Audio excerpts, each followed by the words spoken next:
साहित्य संमेलन आरशाप्रमाणे असतं. समाजाच्या साहित्यिक व सांस्कृतिक चेहऱ्याचे प्रतिबिंब त्यात उमटते.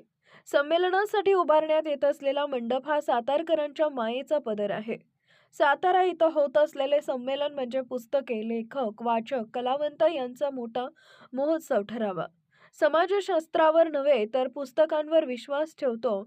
साहित्य संमेलन लोकांचे, लेखकांचे, राष्ट्राचे मन उन्नत करण्यासाठी आयोजित केली जातात, ज्यामुळे सातारा इथं होणारे संमेलन यशस्वी तर होईलच, पण वेगळेपण जपणारे ठरेल, असा विश्वास सरस्वती सन्मानप्राप्त ज्येष्ठ साहित्यिक शरण कुमार लिंबाळे यांनी व्यक्त केला.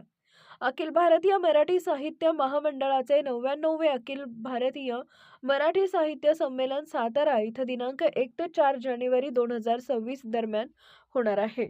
महाराष्ट्र साहित्य परिषद पुणे शाखा शाहूपुरी सातारा आणि मावळा फाउंडेशन सातारा आयोजित या संमेलनाच्या मंडप उभारणीचा शुभारंभ मंगळवार दिनांक 16 डिसेंबर रोजी शरणकुमार लिंबाळे यांच्या हस्ते सातारा येथील छत्रपती शाहू स्टेडियमवर आयोजित करण्यात आला होता. त्यावेळी शरणकुमार लिंबाळे बोलत होते. संमेलनाचे स्वागत अध्यक्ष श्रीमंत छत्रपती शिवेंद्रसिंह राजे भोसले, अखिल भारतीय मराठी साहित्य मंडळाचे अध्यक्ष प्राध्यापक मिलिंद जोशी, साहित्य महामंडळच्या प्रमुख कार्यवाह सुनीता राजे पवार, महामंडळचे कोषाध्यक्ष आणि संमेलनाचे कार्याध्यक्ष विनोद कुलकर्णी, संमेलनाचे कोषाध्यक्ष नंदकुमार सावंत, जनता सहकारी बँकेचे अध्यक्ष अमोल मोहिते आदी मान्यवर व्यासपीठावर होते.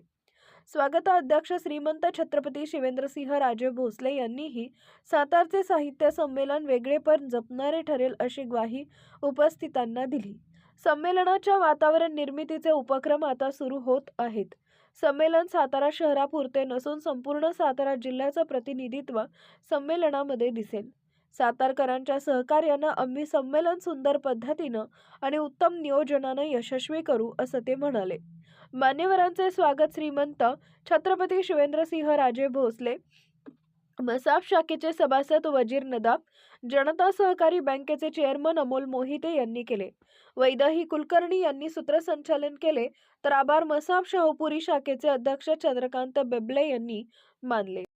माझ्यासारख्या सामान्य माणसाला इतका मोठा सन्मान सातारकरांनी दिला आणि पेढ्यांचा हार घातला, ही माझ्या आयुष्यातली अत्यंत लक्षात राहणारी गोष्ट आहे. ही मराठी साहित्य संमेलनं आता 100व्या साहित्य संमेलनाकडे चाललेली आहे.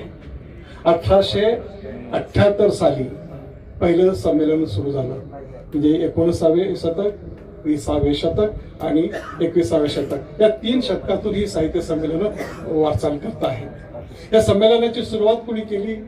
लोकहितवादी आणि न्यायमूर्ती रानडे. लोकहितवादी आणि न्यायमूर्ती रानडे हे महान समाज सुधारक होते.